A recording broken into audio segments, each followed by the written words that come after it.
Hello, viewer, and welcome to Spotlight here on Hope TV, where you look and live. And on Spotlight, we are always doing our very best to bring to you persons who are transforming our community in the direction of light and by the power of God. And this is a heavy political season. One of the things that we are seeing is the Christian formations more than ever before. And we are happy to be joined on this edition of Spotlight by one Reverend Simon MBEVI, who we know as a lawyer, we know him as a pastor, we know him as a leadership coach, we know him as a values advocate, we know him as an author, and now he is aspirant for governor in Makueni County. And we are happy to be joined by you, Pastor. Welcome. Thank you. Glad to be here again. Yeah. That is quite something. Yes. You know, when I heard that you are running for governor of Makueni, I thought, we must have you here, quickly, when you're still making your initial steps, and let's hear your mind before the heavy campaign begins, because it's good to always have the before and after. Right? So this will be the before, and then we'll see the after at some point. And we hope also that we can have you along the way as you just reflect with us your journey. And again, welcome to Spotlight. And viewers, we just want to know, how is it that you decided to run for governor, not senator, not MCA, not member of parliament, not senator, not president, but governor, and specifically of Makueni? Yes. How did you arrive at that decision? Well, that's a long journey. It's been a long journey.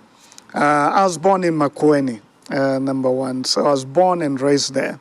I was born in a place called Ukia Village. That is in Ukia Ward, which is in Makueni County. And I went to Ukia Primary School. And while I was there, actually, that's where this journey began. I began to get very passionate about poverty. I remember telling my mom many times as I came from school, we used to carry food to school, to primary school.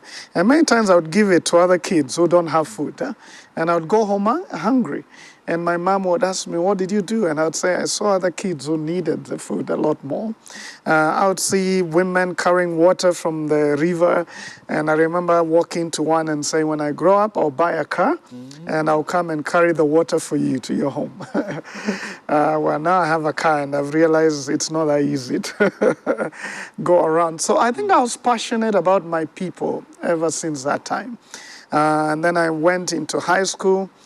And that's when it became very clear that I wanted to get involved in leadership eventually. I think some of the people who inspired me is Bishop Muge, the late, and just what he was doing, speaking fearlessly. Ndingi Mwana Nzeki, yes, as well. Those leaders who, I mean, they were courageous to stand up for those who could not speak for themselves. And that attracted me. So I ended up doing law and becoming a lawyer. Because of that, I wanted to train and be one who can speak for the voiceless.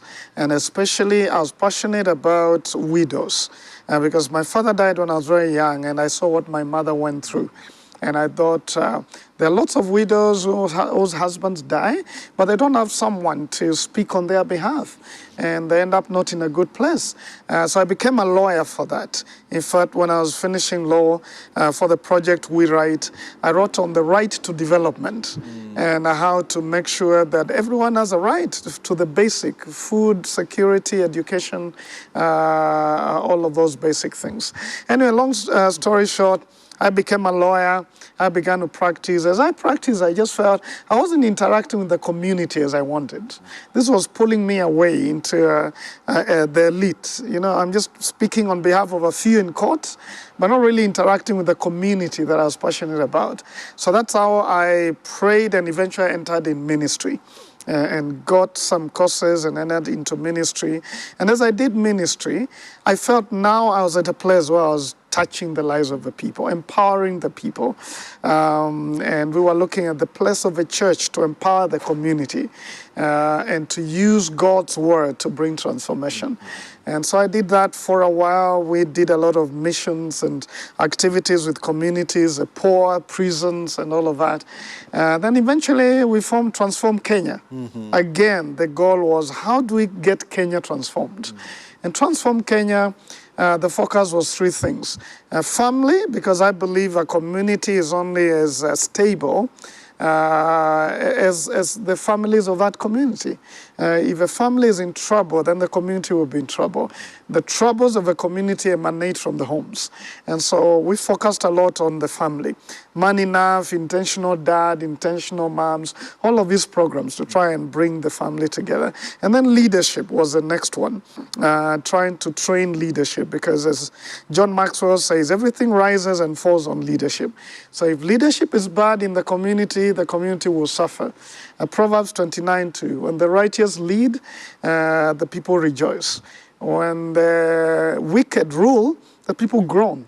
I think we have had enough examples, more than our fair share of those wicked examples in Africa. So leadership, Transform Kenya focused on family, leadership, and community change.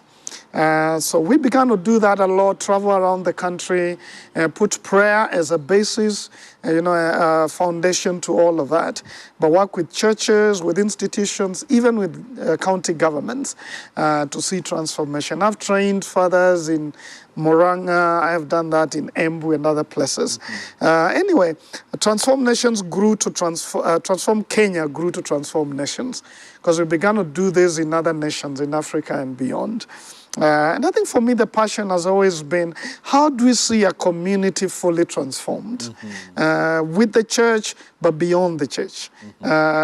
Because the church is a good foundation, but the community needs to be transformed.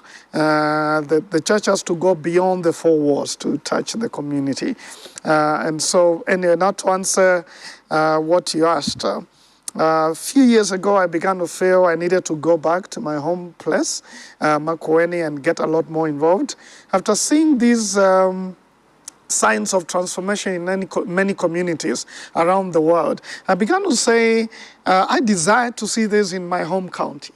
And so I began to go home, work with the farmers a few years ago, work with farmers, bring people together, train about how we can change agriculture to be entrepreneurial and stuff like that. The more I did it, the more my heart was just being weaved around the hearts of the people in Makueni.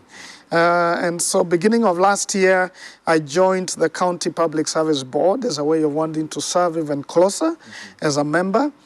So I've been a member since then. And that has really brought me close to the people. But now it was during that time that I am serving there. The County Public Service Board, for those who may not know, they get to do, it's what PSC is to the nation.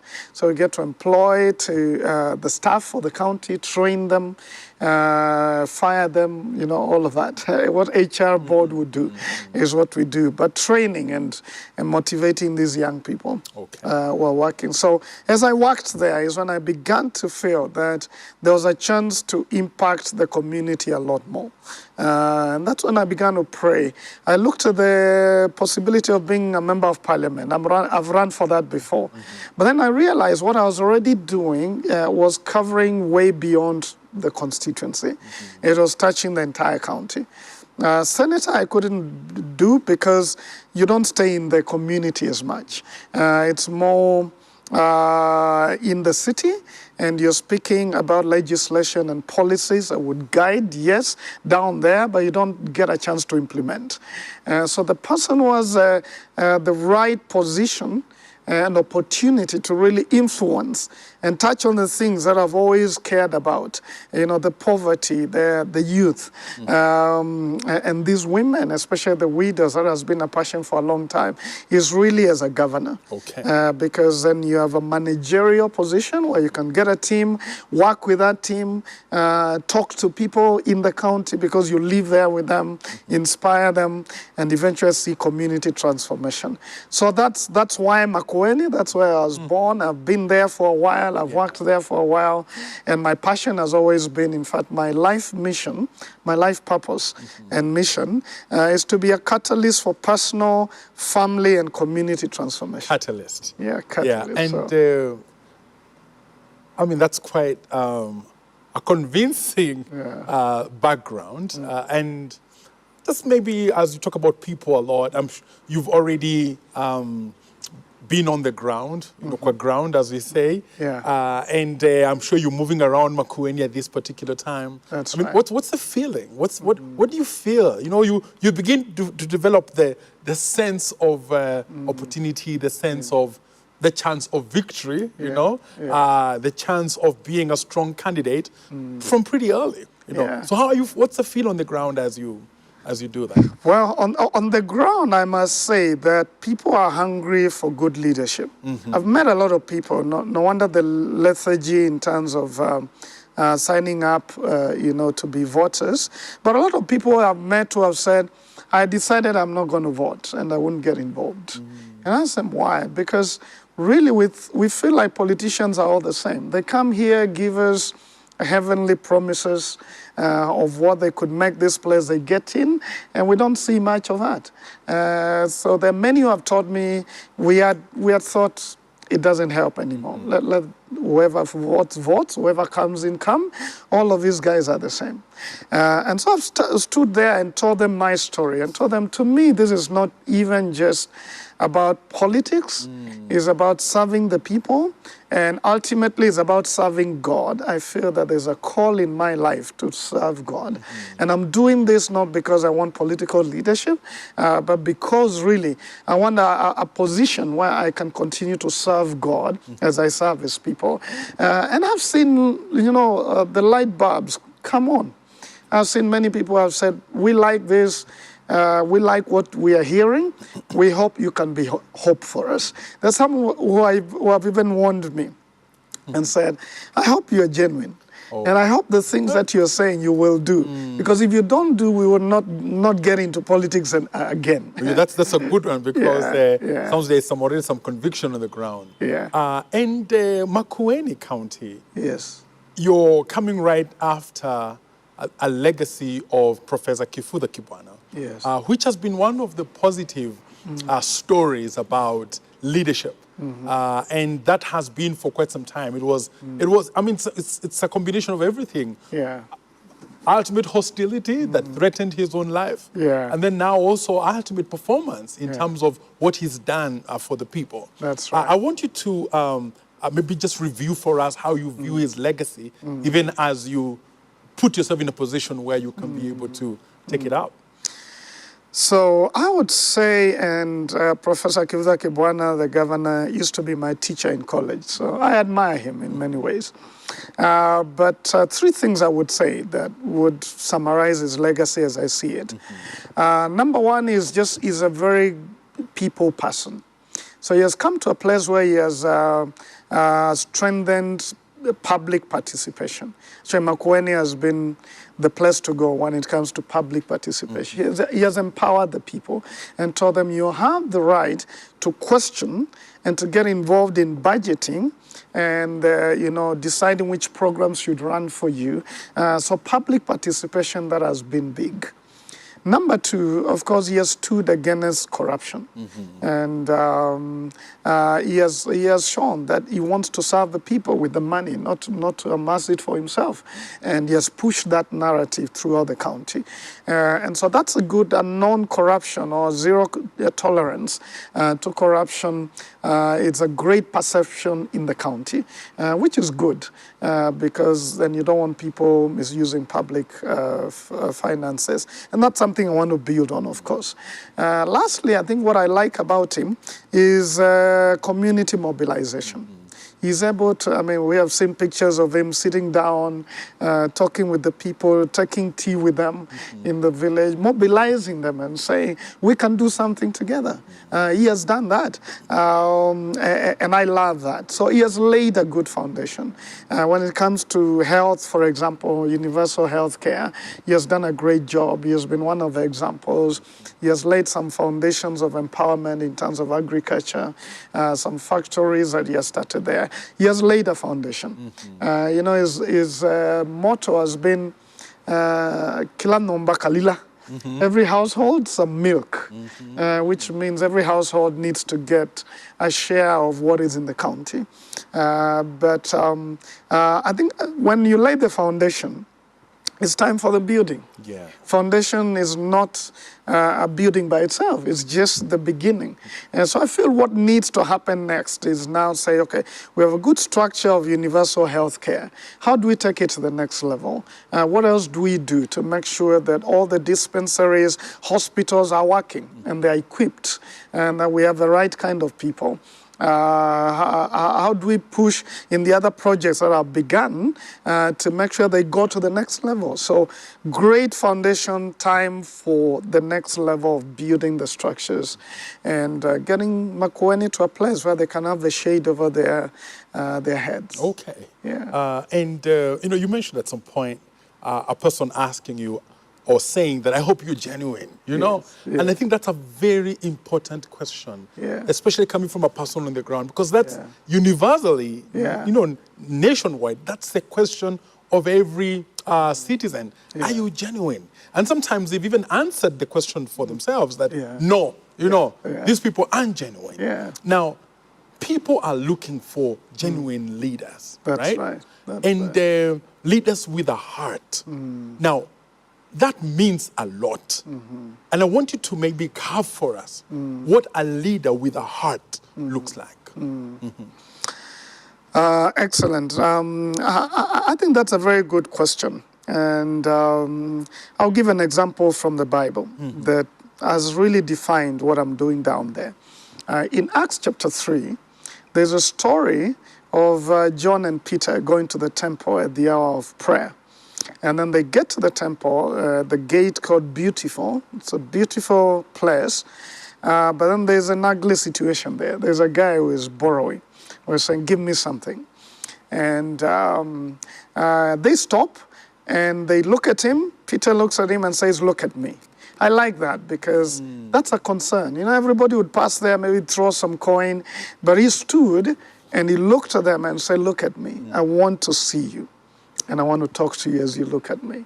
And then after that, he told him, we don't have what you want. What you really want is a silver coin. That we don't have. Silver coin or gold coin we don't have. But what we have, we'll give it to you. And he said, in the name of Jesus, rise up and walk. And then he held his hand, reached out to him. He touched him. You know, you can imagine all the others were just passing there. He looks at him, touches him, and helps him up. And the power of God strengthens his limbs. And he actually stands on himself. And then after that, he runs into the temple. And, you know, there was a commotion there because they saw that. This is the guy who was borrowing. That, to me, is a definition of leadership that cares. For a long time, we have had leaders who really don't want the people to come up. They want to sustain them with handouts. You know, we give you this, but we keep you at your state because then you continue to need us. I think a real leader who cares, number one, they see the people for who they are. He stopped and sees. And number two is he was touched enough by this condition to say, I won't just give you some little money, a handout. I'll give you a hand up. I'll raise you up so that you may have the dignity of, looking for money for yourself. Because if I give you, you remain dependent. I think true caring leadership reads the people, understands and feels with the people. And I'm glad I was raised there and I ran on those streets. I schooled there. I went to fetch water right there. So you feel with the people, but then your commitment is to make sure they don't remain in the same place. That you take them out of the shame of continuing to borrow every elections and ask for 50 bob and 1,000. to a place where they can get the 1,000 and never need your money, but they can work on themselves. I think that to me is genuine leadership. Okay. You care enough for the people not to let them remain in the same state, but to raise them up, empower them, and let them be able to, with a great dignity, stand on their own. You know, that's a big word there, dignity. Yeah. And raising the standards and lives of the people. That's now, staying with the theme of every house some milk, right? Yeah. And you having been, in a big way, a family champion, right? Yeah. Now, how can we as a leadership, let me say you as a leader, how can focus on the family, you know, apply at a political level? I think it's applicable, and I get that principle also from the Jubilee principles, Leviticus 25, how Israel was a family-based economy. And you remember after every soft, and was it 50 years, then the means of production would revert to the family. Those who have sought their family, because it was an agricultural economy, so the means of production was the land. So after every 50 years, even those who have sold the land and become slaves, they had to be given back their land so that they can have a means of production. So this is how I see it applying. As I said, the governor said every household some milk. I want to take that to the next level. I want to say every household a cow. And it's not just the cow, it's a means of production. How can we empower you as a family so you're not just getting milk from the county, you're empowered enough to produce for yourself, you drink some of the milk and you sell some more, and then you help your children. This is my thought. Instead of increasing bursaries, we should see them reduce because the families can pay for school fees. Instead of increasing dependence on those who come to the county for help, we want to reduce that because then the people can pay. And it's more dignified for a father to pay school fees for his child than the county to pay for you know, it's like sidestepping his right as a father to do that. We're denying him the dignity and responsibility for his own child. He needs to be able to do it. So the way I see it is empowering communities. And this is how I plan to do it. You know, different parts of a county, because weather is different. The upper part has a lot more rainfall, so they can, you know, keep cattle, they can produce milk, they can do things like that. Saying, how do we then help those families have that means of production that works for them? The lower part, they can do a lot of grazing of cattle, because it's a drier part. There's another part where they have, you know, mango, they produce mangoes and avocados and things like that. Is to say, how do we, you know, enable each economy in those different places to grow in such a place where every family is producing enough to be able to do their own things? Where there's fruit, how do we then talk with investors to come and have value-add factories there so they employ the youth, but they also buy what they have at reasonable prices and strengthen that family to pay for school fees? Where there's, they can keep, you know, dairy cattle. And then we say, how do we support them so that each family will have some? Okay. And then we also have a way of making sure that milk gets to the factories so that it produces enough money for them. So where they keep goats and others, how do we also help them? So ensuring, strengthening the economies so that the household, as a farm, they're farming in a way that they'll produce enough to support themselves. You know, I think when you look at agriculture in this country, it's more a hobby than it is a business. You know, people plant beans and maize, and when you look at what they have put in, it's more than what they get out. And then those in town, we sponsor that hobby by giving money and buying fertilizers and all of that. Some of that agriculture doesn't make sense. So it's working with the different regions and say what makes sense here in terms of agricultural economics. If maize and beans doesn't make sense, then why produce it? Let's do something else that will empower every family here that has a piece of land to be able to stand on their own. So looking at it in that way, and making sure every family has some means of production. It's one of the great aspects I've picked from your conversation there. Yeah. Is the mention of the word dignity. The dignity of the people. That's and it's amazing, I mean, just reflecting with you, how you can say that we should not increase the bursaries. We should empower the families such that they know they can pay with a cow. They know they can pay for school fees. And that family, the father, the parents, the mother, they feel they have dignity because they can do it for themselves. Excellent. I mean, that narrative of dignity, I think it's a great narrative. We'll come back to it. When we take a short break. Let's take a short break because that's big. We'd want to hear more about this narrative of dignity because it's big. It's really big because you see that a lot of Kenyans are struggling exactly with that. Dignity, whether it's healthcare, whether it is public service, whether it's agriculture, whatever it is, that question of dignity is very important. Let's take a short break, viewer. We are talking to Simon MBEVI, who is aspiring to be governor of Makueni, and we are having such a rich conversation. We want just to stay here as we go on with this great, insightful conversation. This Spotlight, stay with us.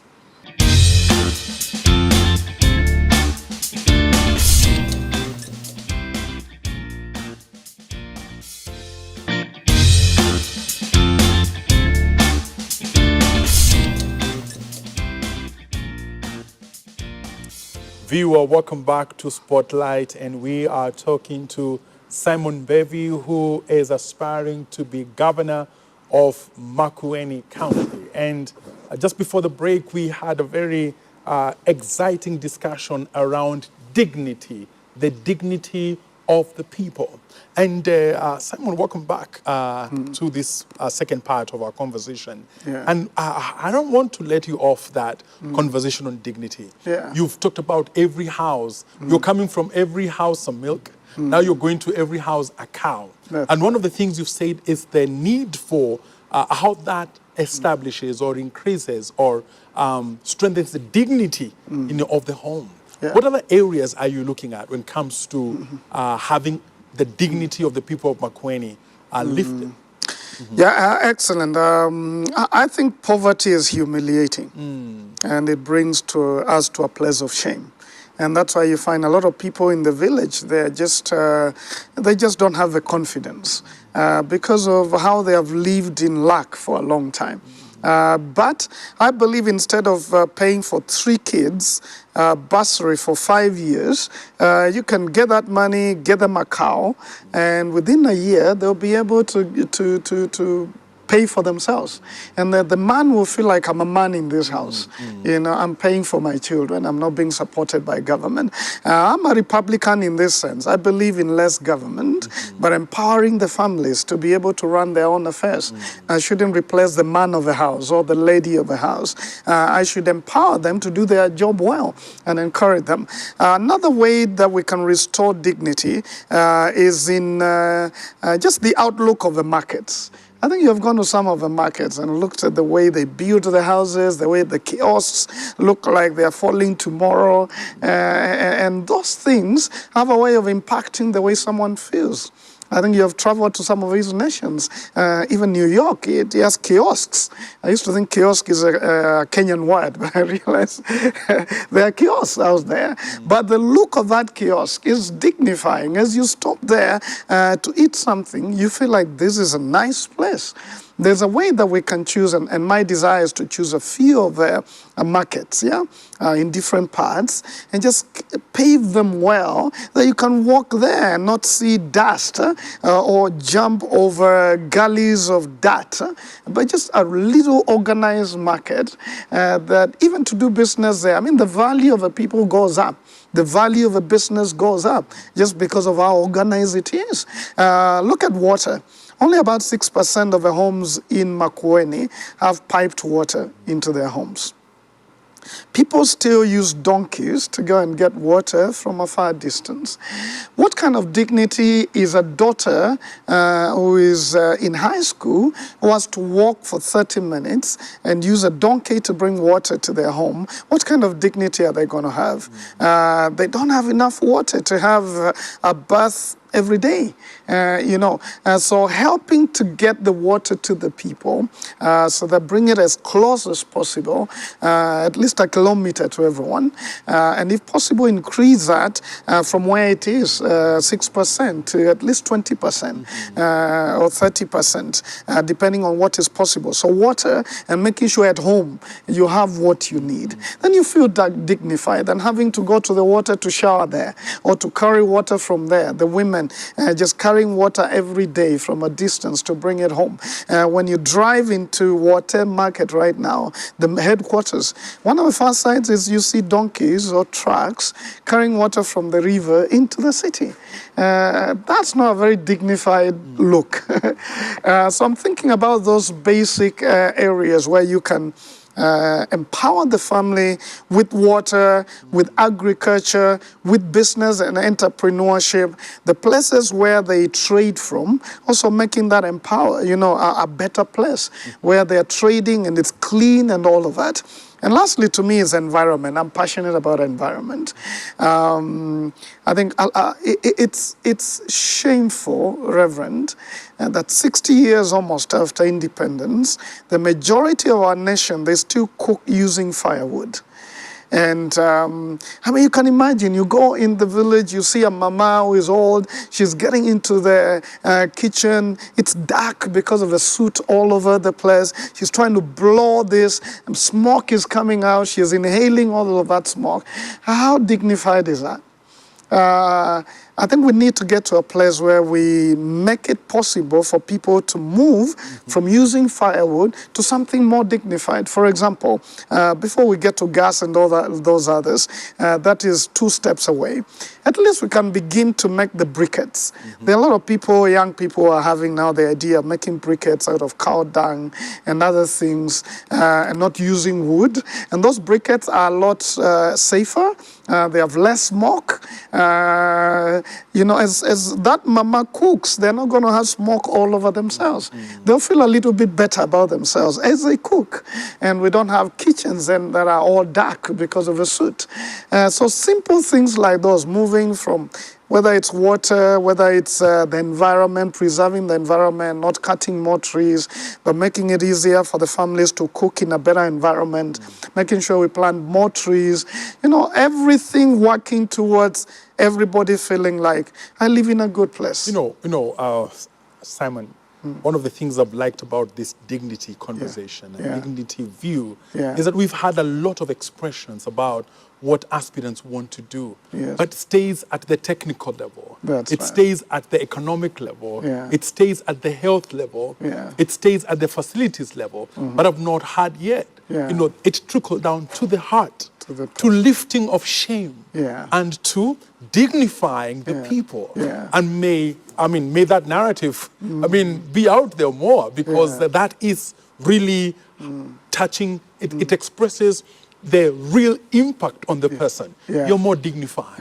You don't have to get that smoke in your eyes and in your nose and into your body. Get into a dignified space. Your kitchen, your toilet doesn't have to look like this. You can do something a little bit more kiosk doesn't have to be all this paper and get used to it. That impact of dignifying the people. Fantastic. And also teaching the people to understand what they have. Because resources we have, I think...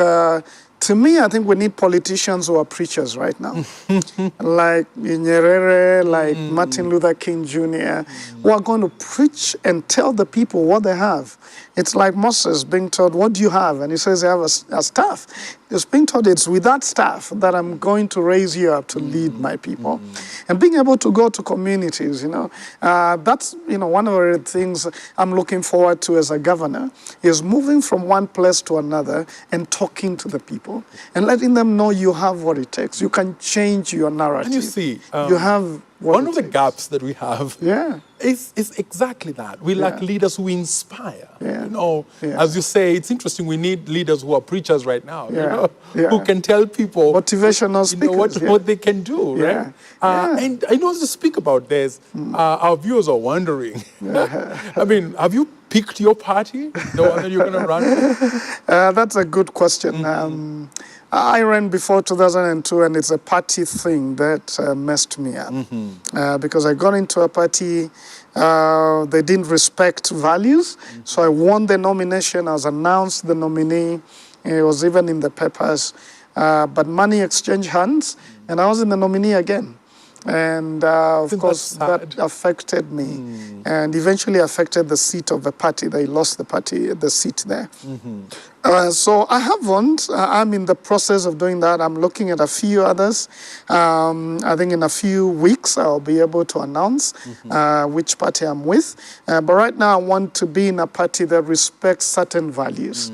Unfortunately, we don't have parties that have values and ideologies in our country. So that's sad. And my hope is the party that some of us are going to get into, and that eventually we build it up to be a vehicle of values and principles and clear targets and goals, so that it's not just you joined a party because you needed a vehicle. It's because you believe in what this party stands for and what it's going to promote in the future, and how its philosophy of raising the people and of development. So yeah, very soon I'm going to announce that. Okay, I think that also raises an important point here about a certain, a movement now that has announced a coalition of, they are really Christian parties, but they are, the technical description is, value-based, or value-driven, or value-preaching parties. And that's a really significant move when it comes to the church's participation in politics. Your view about that? No, that's true. I've, in a background sense, I've been part of it. A lot of people are leading it. The Eagles National Alliance have been my friends. We have talked a lot about the lack of parties that make sense in terms of values, in terms of principles. So I'm excited about that alliance. I'm definitely going to be part of it in many ways. But what I like about it is saying we are united by values and principles, not by strategic opportunities. They say politics is about interest. Now, I'm also a political scientist, and I know that's true. But whereas that's true, for those of us who are Christians, who actually want to serve the people, it's not just about interests, it's about values. We can give up interests because of our values. If I get into a party that is so interested in winning power that they have to come against my values, I will say I would rather not be governor than mess up my values. I believe in something higher than interest. So for us as Christians, interest is not first, values is first. And then interests. And the interests are to serve the people. They are not personal interests. So I'm excited about that alliance because we're coming together to say this is what we believe in to achieve a certain end. I think it's Martin Luther King Jr. who said, the end just doesn't justify the means. The means are pre-existent in the end, in what you get into. So you must make sure your means are right. Otherwise, you may get to be a governor and you have messed up a lot of your values, and now you're compromised. And once you compromise, it's compromise all the way. So I'm happy about that, and I hope that those who believe in values, and the Christians especially, are going to come behind that and not just get excited by all of these people with a lot of money, but be able to say, we see what we believe in here, and we will go for it. It's not about the excitement as it is about these are the values that can eventually deliver our nation. Okay. Let's stay with the church because we see externally the politicians at large feel that the church is a place they must go. Sunday in, Sunday out, they must go to the church, meaning that politically it's a very rich block. Now, But it's interesting because the church itself, apart from being rallied by others, has not quite in the near past rallied itself, to make a particular political statement. And therefore, for instance, support value-based candidates. I mean, your view about that? Well, I like talking a lot about church and politics. I don't think the church then should subscribe to a party, as it were. But I believe the church should be able to stand with the values they stand for. If I am MBEVI, I don't want all the churches coming and say, this is our candidate. But I want them saying, this man stands with values that we believe in. That's enough. This man stands with values that we believe in. We're praying for good leaders. This is a good leader because of values, not because of anywhere that they come from or the tribe. I think before, it's been an issue because we stood and said we support that candidate or we are pro this because of the alliance of tribe. And that caused a lot of trouble. But if our mobilizing as a church is around values, then we are right. No, what else do we stand for? Let's stay with that because that calls for education. Because sometimes the Christians who sit on the pews want to do exactly what you've said, but they don't have that education, they don't have that knowledge, they don't have that philosophy, so to speak, as part of their Christian faith. Now, talk about the role of pastors in empowering the Christians to have that philosophy.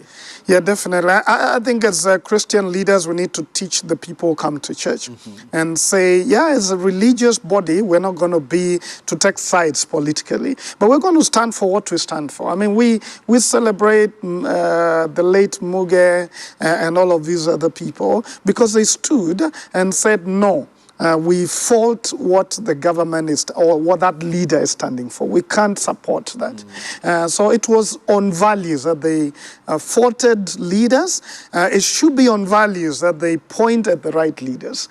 And we need the church leaders to educate the people and say, guys, as you go, in fact, before I've gone on record as talking about the 5 C's that we should teach our congregation to look at. And sometimes I go to some of the churches I've been invited in the county to preach. So I go and tell them, I'm not saying you just support me blindly, even though I'm a candidate and I would love that. But I'm telling you, these are the 5 C's. Look at them. Whoever of us as candidates scores highest in these values, support that person. Because these are the leaders you're prayed for. Educate the lay people or those who sit in the churches on what to look for. And tell them we need character. We need people who stand for something. We have moral character, financial integrity, different kinds of integrity. Number 2, we need someone who's competent, who can do this. I may be a born-again Christian, but if I'm not competent, I'm not going to make it. I'm going to make a lot of noise, make a lot of prayers, but not deliver. So I need competence. But number 3, I need to be conciliatory. Jesus said, blessed are the peacemakers, for they'll be called the sons of God. Say, let's stay together, let's work together. So pulling people towards doing what is right. Number 4, I need to be truly caring. The authenticity we are talking about, compassion for the people, wanting the people to rise up, truly caring for the people. And lastly is compelling vision. Do you have a clear vision of where you want us to go to? So looking at those values, the church leaders should educate the people and say, look for these things. And all of those things come from the Bible. Look for them. When you see a leader like that, whoever scores highest, vote for them.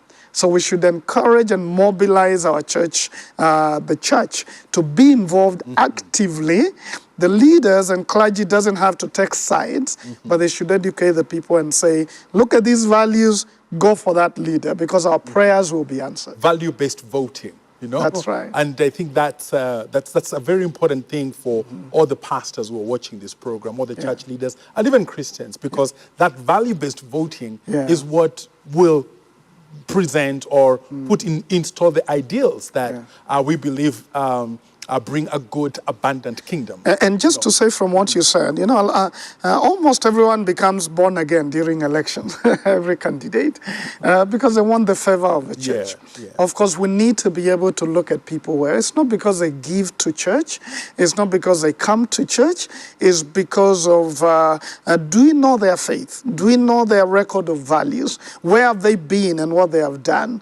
Just coming and saying, praise the Lord, church, doesn't make me one you should support. Is where have you come from? Do we know your history?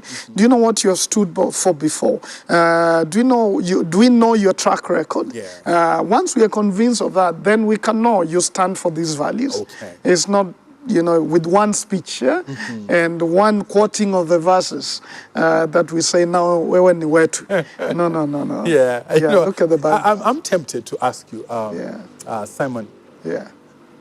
Especially on the 5 C's you've talked about, Yeah. and the need for the churches to be educated, the Christians to be educated, and the need for the Christians to vet the people who are aspirants. Yeah. I'm tempted to ask you, and this is an idealistic question.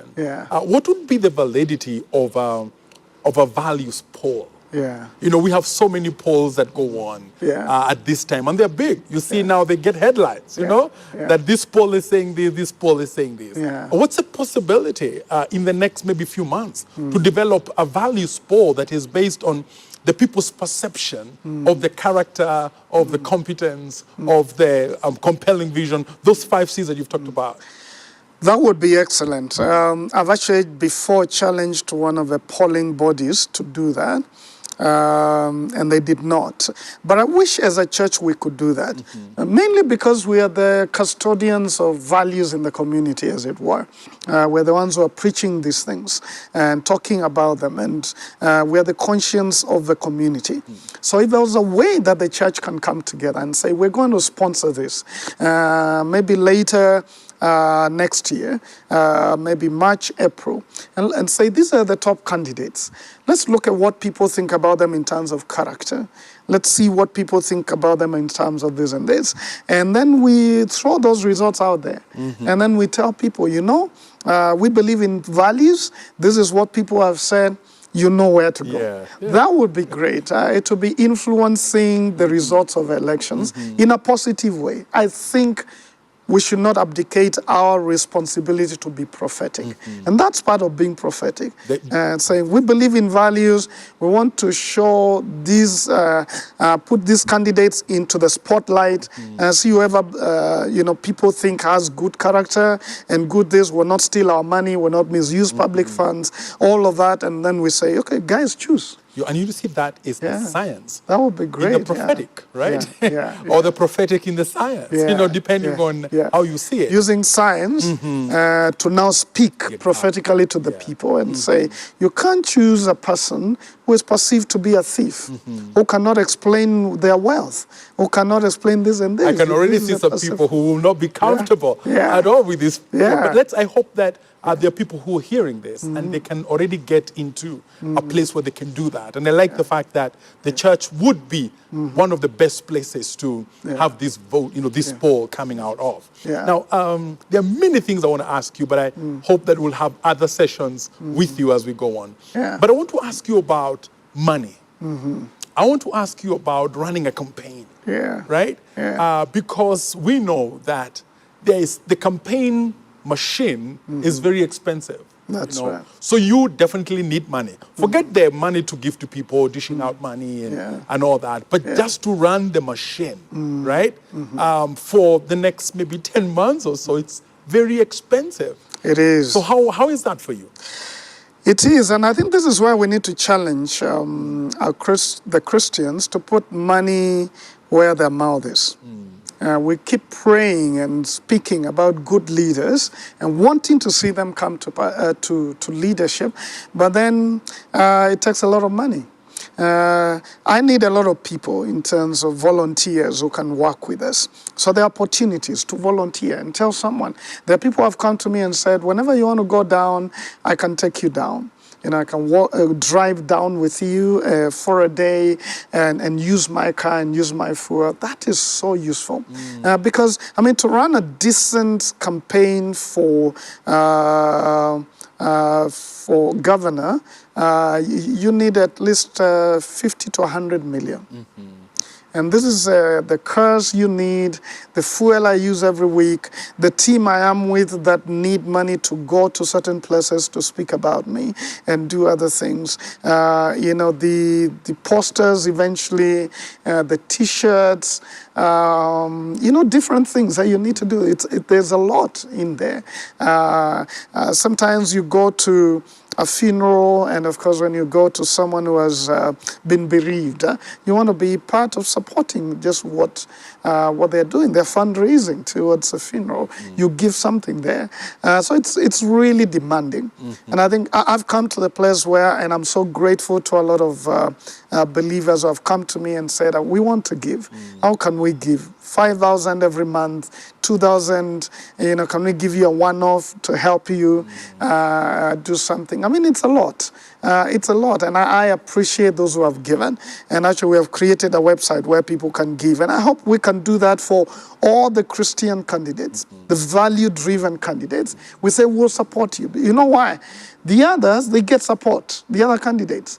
Someone comes to them, and so I say, I know when you get there, you give me a tender.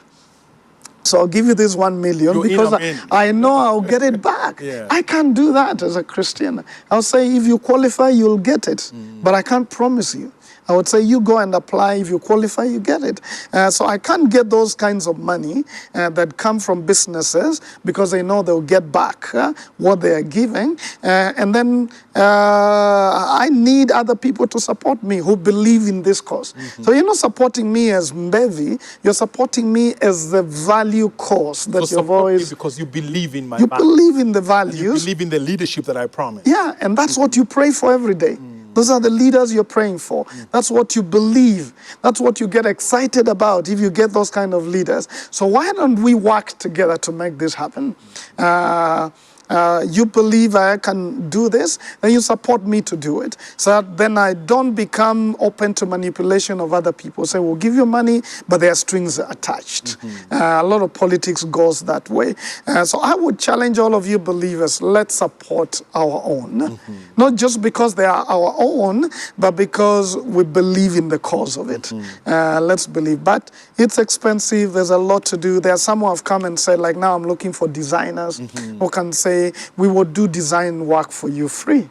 And that will, reduce a lot of my budget. Others can tell me, well, we print T-shirts and we'll print for you at cost as a way of supporting you. There are different kinds of giving, not just the money. And I pray that we will be able to support those who are running. There's a friend of mine in the 2002 when I ran. He was born again, and he really believed in the cause. And he worked very hard to make it happen. But it's the Christians who are coming to him and say, give us some money. And he got disillusioned. I thought we were in this together. Are you the people trying to get money out of me instead of supporting the cause? And, he eventually took a break from the faith for a while.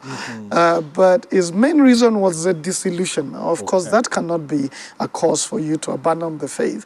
But he was disillusioned that the believers made a lot of noise about what they wanted, but they would never support it. As you speak about that, I'm thinking that many people, many Christians, are not aware about the entire campaign machine because they feel that if you are running, then you are a giver of money, not one who should be supported. And I think what you've just talked about here is very important, that you actually need that support. You and all these candidates, we say, they present a leadership that we would want for this country. Most of them will need support. And it's 100 shillings, that 1,000 shillings, that 200 shillings, that 10,000, that million that ends up installing or running that machine, right? And I like what Barack Obama did. I had some issues with his values. But what I like about him is that he's the ordinary people who supported him. I know Kenyans who send money to the US to support his campaign. $5, $2, and they would send it every other time. So coming coming to that place where we know we support candidates to win, we don't get money from them. Okay.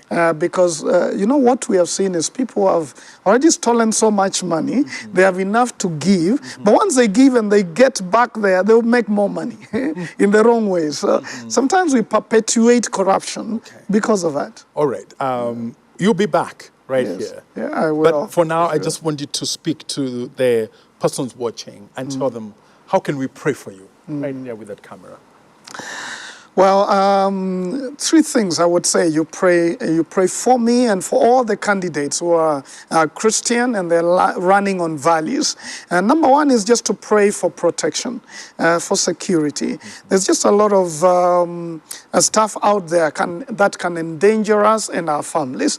A lot of dirty playing people who can create stories and talk about things that are not even there to try and hurt our credibility. So pray for protection. Physical, social, and spiritual protection for all of us who are running. Number two, pray for provision. Pray that God will provide for us. It's almost like what Nehemiah prayed. He prayed he was going to become governor, and he prayed that he will get provision. And he went to the king and said, I need resources. So pray that God will provide through you and through many others who will give towards this cause. So that a good cause will not be defeated because of lack of resources. God will provide through you and others what is needed for this.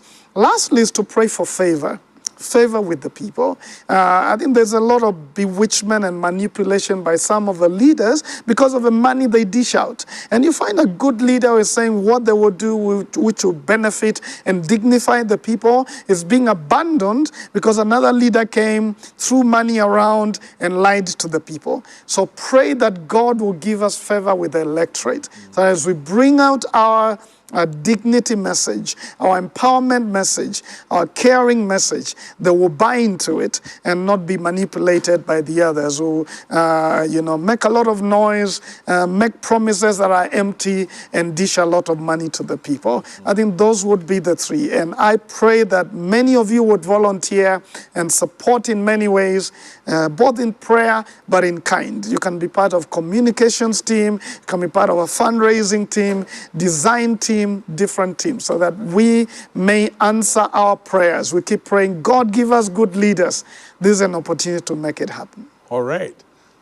Simon, a leadership that brings dignity to the people. That's right. All the best as you do the initializing, and we will be definitely tracking and seeing how you're doing.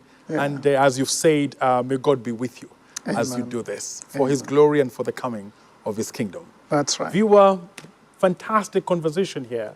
And I hope that you have been enlightened specifically on how to really participate during this time. Because we must participate. And there are so many ways of participating in supporting the values-based candidates who are fronting values that we stand for.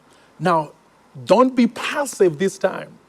I mean, look around and see, what can I do? Because it's not just about speaking, it's not about just conversing, it's not about just that. It's about doing something. Therefore, let's move and do something towards installing leaders who support values that bring to us abundant life. This has been Spotlight. Thank you very much for watching.